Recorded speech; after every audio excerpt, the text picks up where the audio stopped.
Baba was not just a composer, Baba was an intellectual. যাই করতে যাই সলিলদার একটা ছায়া চলে আসে, সেটা ডুপ্লিকেট নয়, ট্রিপ্লিকেট নয়, ওটাই কার্বনের 10 নম্বর 12 নম্বর যে আবছা একটা পাওয়া যায় না, যেটা অ্যাকসেপ্টেড হওয়ার কোনো চান্স থাকে না। তাহলে দুটো ফিল্ম ইন্ডাস্ট্রিতেই হুম। ওনাকে ব্যবহার করা হলো না কেন? উনি বামপন্থী ছিলেন বলে উনি অনেক জায়গার থেকে হ্যাঁ, অসুবিধাতে পড়েছেন। 5,000 টাকার জন্য মানুষটা সারাদিন খাটতো, ভাবা যায়? ঢেউ উঠছে, কারা টুটছে, আলো ফুটছে, প্রাণ জাগছে জাগছে জাগছে, ঢেউ উঠছে, কারা টুটছে, আলো ফুটছে, প্রাণ জাগছে। এই হারমোনির কনসেপশন ব্যান্ডটার নাম দিলাম সলিল ব্যান্ড। হ্যালো, নমস্কার, সত শ্রী আকাল, আদাব। আমি শুভেন চট্টোপাধ্যায়। আমার ফ্র্যাঙ্কলি স্পিকিং উইথ শুভেনের আড্ডায় আজকে আমার অত্যন্ত অত্যন্ত প্রিয় এবং শ্রদ্ধেয় পণ্ডিত কল্যাণ সেন বরাট মহাশয় এবং আমার বোন অন্তরা। নমস্কার। ভীষণ খুশি, ভীষণ খুশি। তোমরা এত ব্যস্ত দুজনে, তোমরা টাইম বার করে এসছো। প্রথমেই বলি শুভেন, আমি পণ্ডিত নই, আমি ছাত্র। না, সেটা তুমি বলবে, আমরা পণ্ডিত আর আপনি ডেকেছেন, আর প্রথম কথা আসতেই তুমি হবে। আপনি করে বলো না, আচ্ছা। আমরা তুমি করে কথা আমরা বলো। যেরকম ভাবে তুই তুমি বলি সেভাবে হ্যাঁ, সেরকম রাখো। আপনি বললে ভীষণ ডিস্টেন্স। আমি তোমায় বোন বলছি, তুমি আমাকে, তুমি নিজের দাদাকে আপনি বললো। ধরে না আমি কাছে দুঃসম্পর্কের দাদা। না না, তুমি না, থ্যাংক ইউ, ডেকেছো, থ্যাংক ইউ তুমি ডেকেছো, আমরা তো আসবোই। Thank you, thank you, thank you. কল্যাণদা, আমাদের আড্ডাটা শুরু হোক একটা তোমার কোনো কম্পোজিশন দিয়ে। তোমার একটা ভালো ভালো কম্পোজিশন আছে, একটু ব্যাকগ্রাউন্ড বলে তুই যদি বলো। আসলে এটা 92 এর ঘটনা, যখন বাবরি মসজিদ নিয়ে অশান্তি হলো সারা ভারতবর্ষে একটা, তখন বম্বেতে একটা গান তৈরি হলো, মিলে সুর মেরা তোমার। তখন এখানে আমরা সবাই মিলে একটা ঠিক করলাম যে একটা কিছু করা যায় কিনা, এবং তখন আমরা কয়েকজন উদ্যোগ নিয়ে বিভিন্ন শিল্পীদের কাছে গেলাম, এবং যার কাছেই গেলাম সকলেই এক কথায় রাজি বাহ, যেটা করা দরকার। প্রত্যেকে ছিল। অজয়কে দিয়ে শুরু করেছিলাম, আর ওদিকে কে ছিল না, ভূপেন্দা ছিলেন, রুমাদি ছিলেন, সুচিত্রাদি ছিলেন, রশিদ ছিল, অমৃক ছিল, একটা সব মিলিয়ে একটা কোলাজ টাইপের। গানটা সুব্রতর লেখা। ও আকাশে একটাই রং, পাখিদের একটাই গান, জীবনে একটাই শেষ, আমাদের একটাই দেশ, বাইবেল একটা, একটাই গীতা, কোরআন একটা, এই ধরায় সকল মতের একটাই পথ, তাই আমাদের হৃদয় ভরা 7টি নদী মিশে এক হয়ে সাগরেরই পরিচয়, সোনালি আলোয় রেখে যায় তীরে ঐকতানের দেশ, জীবনের একটাই শেষ, আমাদের একটাই দেশ। বাহ, বাহ। খুব সুন্দর, ছিল। খুব সুন্দর, খুব সুন্দরভাবে এপিসোডটা শুরু করলে। না না, খুব সুন্দর। না, এটাই তো আমাদের দেশ, বলো। আমরা তো একেবারে। এটা দেখেই বড় হয়েছে, এই দেশকেই তো আমরা দেখতে চাই। কিন্তু এখন যেরকম চারিদিকে দেখছো, কি মানে, আমি একটুখানি, যেহেতু আমার এই পডকাস্টটা হুম, আমি বলি socio musical podcast, right. Not socio political, কিন্তু আমরা তো সোসাইটির বাইরে নই। একদম। এবং আমি বড়দের মুখে শুনেছি, গুরুজনদের মুখে শুনেছি, গিরিজা দেবীকে দেখেছি কোনো একটা ঘটনা হলে ওনার টপ টপ করে চোখের দিয়ে জল পড়তো, সেটার সাথে উনি হয়তো কোনোভাবে যুক্ত নন। তাই জন্য তো গিরিজা দেবী এরকম, মানে আমি অনেক ঘটনা বলতে পারি যেখানে আমি অনেক বড় বড় লোককে দেখেছি। আমি একবার আলিদার সাথে, আমি একটু ছোট্ট করে বলছি কারণ বললে বেশ মজা হবে, তুমি এখান থেকে তোমার বাবারও বা কল্যাণদা আপনারও জীবনের কিছু অভিজ্ঞতাকে নিয়ে যেতে পারবেন, যে আমরা মিউজিশিয়ানরা কতটাই সোশ্যালি সেন্সিটিভ হয়ে থাকে। অনেকে হয়তো বোঝে না, তো এই যে অত আনন্দ করছি করছি, কিন্তু আমাদের তো অনেক কিছু নাড়া দেয় এবং সেটা আমাদের সৃষ্টিকে কিভাবে সাপোর্ট করে, মানে সেইটা ব্যাপার। সোশিও যে ব্যাপারটা, সোসাইটির ব্যাপারটা কতটা আমরা মিউজিশিয়ানসদের এফেক্ট করে, তো সেইটা এরকম কতগুলো ইনসিডেন্ট দেখেছি যে এরকমভাবে মোটিভেটেড হয়ে গিয়ে বা খুব কষ্ট পেয়েও কত ভালো ভালো কম্পোজিশন হয়েছে।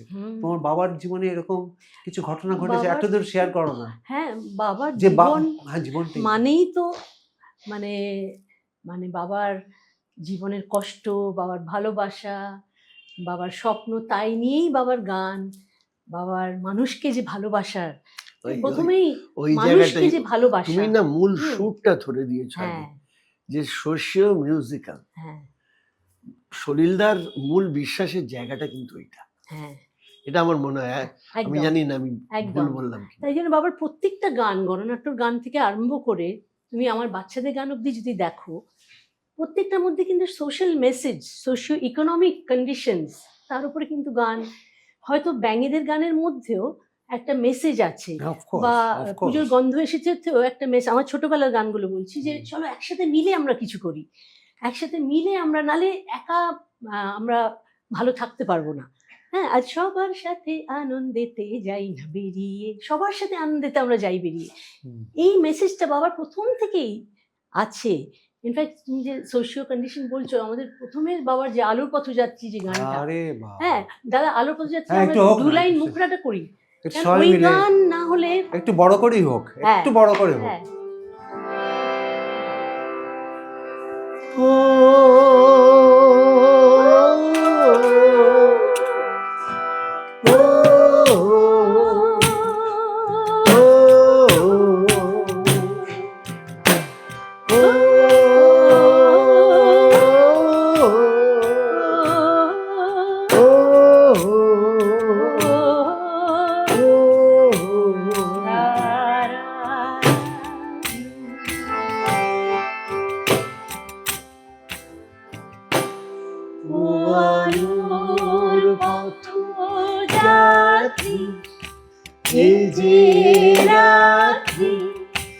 এখানে বালুচরে তরুণী তোমার যেন বেদনা, আমি শান্ত তবু হার ধরো, আমি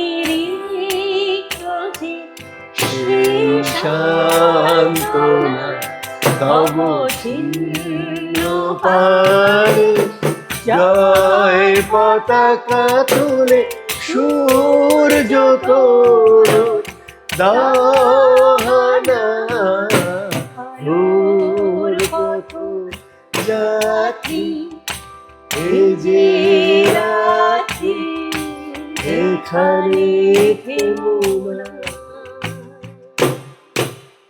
তোমাকে রিয়াজ করে আসছে এটা আমাদের ভেতরে, আমাদের ভেতরে আছে, একটা ফুল ব্যান্ড বাজছে মনে হচ্ছে। কি এই গান বাবার প্রথম গান মানুষের জন্য, যে আলোর দিকে আমাদের নিয়ে চলো। এখনো যে পৃথিবীতে যে অন্ধকার, হ্যাঁ মানে দেখলে আমরা নিচে না আলোচনা করছিলাম দুজনে বসে, যে পৃথিবীটা কোথায় যাচ্ছে।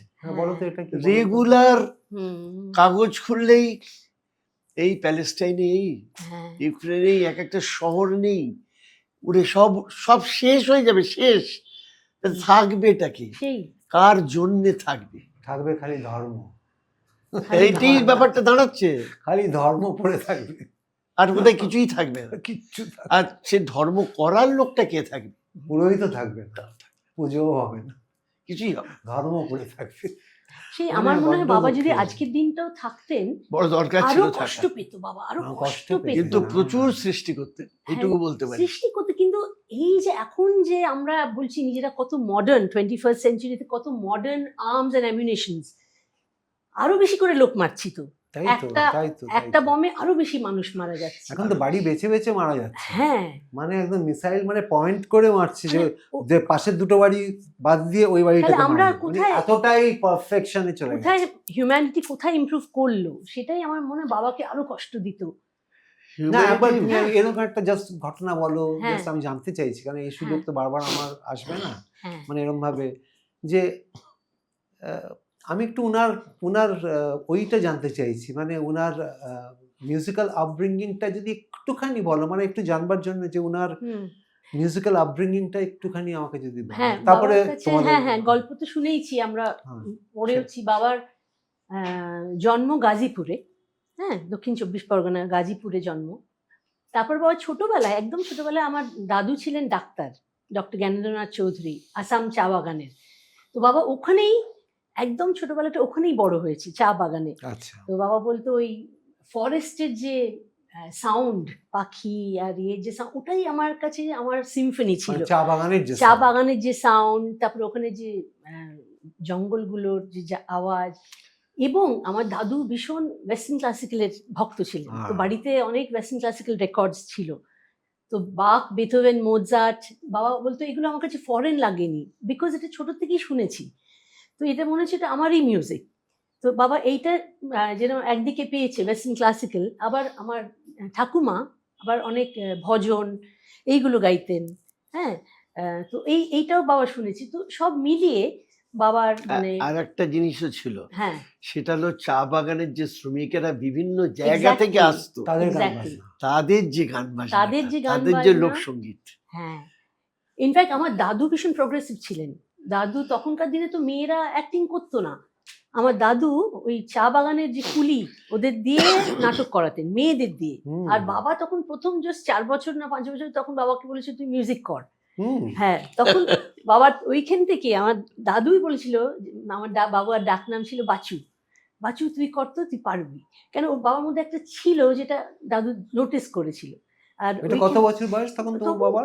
5-6 বছর হবে। 6 বছর বয়স। হ্যাঁ, ওই তখনও বাজাতে অত পারে না, কিন্তু সুরগুলো বলে দিচ্ছে। তো এইখানে এই এনভায়রনমেন্টে বাবা বড় হয়েছে এবং দেখেছে এই যে আমার দাদু যখন ব্রিটিশের এগেনস্টে সব জামা কাপড় পুড়িয়ে দিল, হুম, হ্যাঁ, তো এই যে ইয়েটা, চিন্তা ভাবনাটা, এটাও কিন্তু বাবা দাদুর কাছ থেকে শিখেছে। He was highly influenced by my grandfather. হ্যাঁ, তো প্লাস তারপরে বাবা পড়াশোনা করতে, বাবা আর আমার জেঠু ওরা পড়াশোনা মানে স্কুলের স্কুলের পড়াশোনা না পড়াশোনা, কলেজ? স্কুলের পড়াশোনা করতে ওনারা কলকাতায় বাবাকে পাঠানো হলো, বাবা আচ্ছা। এবং জেঠুকে। আচ্ছা, তখন সুকিয়া স্ট্রিটে ওনারা আমার বাবার মামার বাড়িতে, ওখানে বাবা স্কুলিং, তখন হয়তো আরেকটু বড়, ধরুন এই 8-9 বছর বয়স, ওখানে বাবা স্কুলিং করছিল। তারপরে ওইখানে মিলন পরিষদ বলে একটা, আমার মানে বাবার মাস্তুতু দাদার একটা অর্কেস্ট্রা ছিল, মিলন পরিষদ। ওইখানে বাবা ফার্স্ট টাইম অত ভেরিয়াস ইনস্ট্রুমেন্টস দেখে, চেলো, ভিওলা, ফ্লুট, পিয়ানো। বাবা বলছে ওইটা আমার হাতে খড়ি। ওইখানে আমি প্রথম পিয়ানো বাজালাম, মানে আমি শিখলাম এটা এতগুলো উডউইন্ড ইনস্ট্রুমেন্ট আছে, এতগুলো স্ট্রিংস ইনস্ট্রুমেন্ট আছে। ওইখান থেকে বাবা এক্সপেরিমেন্ট করতে শিখলো আর কি, ওইটা ফার্স্ট দেখলো কিভাবে অর্কেস্ট্রা হয়। তারপর শুনলেন। বাবা কিন্তু কখনো ফর্মাল ট্রেনিং তো নেয়নি, সেলফ মেড, এবং আর একটা আমি সেলফ মেড ম্যান। মাঝে মাঝে ইন্টারেস্ট করছি, না, না, বাধ্য করো, হয়ে। না না, করো। তুমি বলবে। সেটা তুমি তো ওই হলো, বাড়িরই একজন। হ্যাঁ, একদম। সেটা হলো হ্যাঁ, সলিলদার দাদারা, ছায়া সিনেমা ছিল হুম, তখন, হুম। সাইলেন্ট মুভি, হুম, হুম। পেছন থেকে বসে ওই ছবি দেখে বাজনা বাজাতো, কোথায় বাজাতো? ছায়া সিনেমা। না, সেটা হচ্ছে বাজনা বাজাতে কিভাবে? ওই পেছনে পুরো অর্কেস্ট্রা নিয়ে বসে হ্যাঁ। ওই সিনেমাটা দেখে দেখে ওই ওই ওই মুড অনুযায়ী, মানে এরকম ছিল Sync, তখন? হ্যাঁ, sync করে। সাইলেন্ট বাবা, ফিল্মে, এটা দারুণ একটা জিনিস। সাইলেন্ট ফিল্মে। পডকাস্টে এবং ইন্টারভেলের সময় হুম। তখন ওই ইনস্ট্রুমেন্ট গুলো সামনে নিয়ে এসে ওই 10 মিনিট 15 মিনিট অর্কেস্ট্রেশন করা হতো, ওটা সবাই তখন দেখতে পাচ্ছে। এটা দারুণ কনসেপ্ট কিন্তু হুম। এটা এবং- চালু করা যায়। এবং সুনীলদা তখন হাত পৌঁছয় না পিয়ানোয়, হ্যাঁ। সেই বাজনা বাজিয়েছে তখন হইতে। তো এইটা আমাকে একটু বলো, মানে আমার দেখো, হ্যাঁ। বাবার মামাতো ভাই ছিলেন নিখিল চৌধুরী, হুম, উনি এই মিলন পরিষদের কন্ডাক্টর আচ্ছা, ছিলেন। তো আচ্ছা। ওইখানেই বাবা বলছে, যদি বলেন যে আমার ফার্স্ট টিচার কে, তাহলে নিখিলদা আমার প্রথম টিচার, এরকম বাবা বলতেন। না কিন্তু হ্যাঁ। আমি একটা জিনিস জাস্ট জানবার চেষ্টা করছি, কারণ না হ্যাঁ। তোমার বাবাকে নিয়ে আলোচনা করতে গেলে তো মানে শেষ হবে না, না হ্যাঁ। আমাকে জাম্প করে যেতে হবে। মানে আমার ইন্টারেস্টের জায়গাগুলো, হ্যাঁ। যে আমরা তো জানি যে কোনো ইনস্ট্রুমেন্ট শিখতে গেলে গুরুর প্রয়োজন, শিখতে হবে, কারণ কতগুলো ফিঙ্গারিং আছে, হুম। কতগুলো মানে যন্ত্রের কতগুলো টেকনিক্স আছে, এগুলো উনি কিচ্ছু শেখেননি। শিখিনি অ্যাকচুয়ালি, ছোট এটা থেকে কিভাবে না সম্ভব? হারমোনিয়ামটা কিভাবে বাবার সম্ভব? গুলে খাওয়াচ্ছে। হারমোনিয়ামটা বাজাতো ন্যাচারালি, যেরকম বাঁশিটা বাজাতো, ন্যাচারালি বাজাতো, মানে হি ওয়াজ বর্ন উইথ ইট। এবং হারমোনিয়ামে আমি বলছি, হ্যাঁ সলিলদার ফিঙ্গারিং গুলো দেখলে মানে ওই ফিঙ্গারিং এ আমরা বাজাতে পারবো না, হ্যাঁ একটা অদ্ভুত টাইপের ফিঙ্গারিং ছিল। মানে আমরা যেভাবে বাজনা শিখে বাজাই সেটা নয়।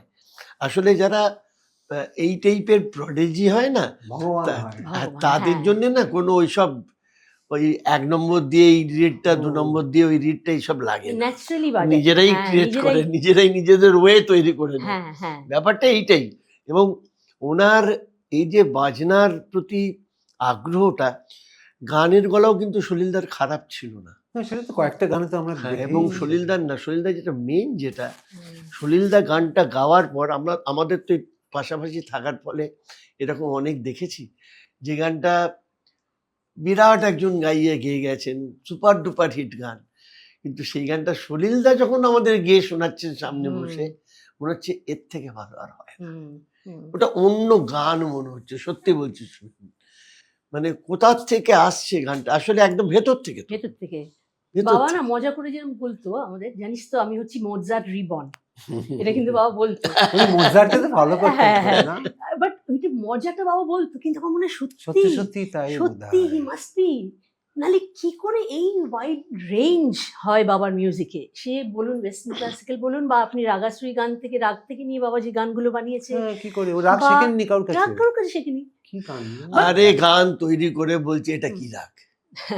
না, কিন্তু বাবার বাড়িতে আব্দুল করিম খান সাহেব, ফয়াজ খান সব সাহেব, সব এদের সব রেকর্ড গুলো ছিল, সারাদিন বাজতো। হ্যাঁ, কিন্তু এখান থেকে তো মানে হ্যাঁ, হি কিন্তু ইজ সামথিং হ্যাঁ, বাট নো ফর্মাল ট্রেনিং অন্য ব্যাপার। মানে আমি একটা কথা সেদিনকে খুব দায়িত্ব নিয়ে বলেছি, যে সলিল চৌধুরী কিন্তু একটা শতাব্দীতে একজনই জন্মায়। তাই খুব দায়িত্ব নিয়ে বলছি, এটা এত স্পন্টেনিয়াস যা যা করেছেন সব কিন্তু এইখান থেকে শেখা বিদ্যেতে, এটা হয় না। হয় না। শুনেন। কিন্তু বাবা হুম। তাও বলতো, তুমি যতই ট্যালেন্ট নিয়ে জন্মাও, 99.9% you need perspiration, only 0.1% inspiration. So বাবা তার উপরে কিন্তু প্রচুর পড়াশোনা করতেন। বাবা আমাদের বাড়িতে ভর্তি ভর্তি হারমোনির বই, নোটেশনের বই, বিভিন্ন কালচারের বই, হ্যাঁ, বাবা সব ধরনের বই, ন্যাশনাল জিওগ্রাফিক্স, আমাদের পড়াশোনাও ভর্তি বই। প্রচুর ছিল সব প্রচুর ব্যাপারে। পড়াশোনা ওরম করতেন। লিখতেন। হ্যাঁ, বিকজ বাবা was not just a composer, বাবা was an intellectual. Of course. হ্যাঁ, ওই চিন্তাধারা, ফিলোসফার। ফিলসফার অ্যান্ড ইন্টেলেকচুয়াল, ওই বাবার ভাবনা চিন্তা আমরা কেউ বুঝতে পারবো না, মানে এবং আমরা তুমি বুঝতে একটা পারবোই জিনিস না। শুভেন ভাবো, হ্যাঁ সেটা হলো সালগুলো ভাবো, হ্যাঁ 1943, 45, 1946, মানে এখন থেকে কত বছর আগে। হ্যাঁ, দেশ স্বাধীনের আগে তুমি ভাবো কি টালমাটাল অবস্থা। তখন সেই সমস্ত গান, ওইসব প্রগ্রেশন, মানে তখন আমাদের কল্পনাতেও আমাদের ইন্ডাস্ট্রিতে আসেনি বা হ্যাঁ। কারুর আসেনি। মানে একটা এই যে একটা দাদা ঢেউ উঠছে, হারমোনি গুলো একটু করো না, কিভাবে, হ্যাঁ, ঢেউ উঠছে, কারা টুটছে, আলু ফুটছে, প্রাণ যাচ্ছে, ঢেউ উঠছে, কারা টুটছে, আলু ফুটছে, প্রাণ যাচ্ছে, ঢেউ উঠছে, কারা টুটছে, আলু ফুটছে, প্রাণ যাচ্ছে, ঢেউ উঠছে, কারা টুটছে, আলু ফুটছে, প্রাণ যাচ্ছে, জাগছে, জাগছে, ঢেউ উঠছে, কারা টুটছে, আলু ফুটছে, প্রাণ যাচ্ছে, ঢেউ উঠছে, কারা টুটছে, আলো ফুটছে, প্রাণ যাচ্ছে, জাগছে, জাগছে, ঢেউ উঠছে, কারা টুটছে, আলো ফুটছে, প্রাণ জাগছে,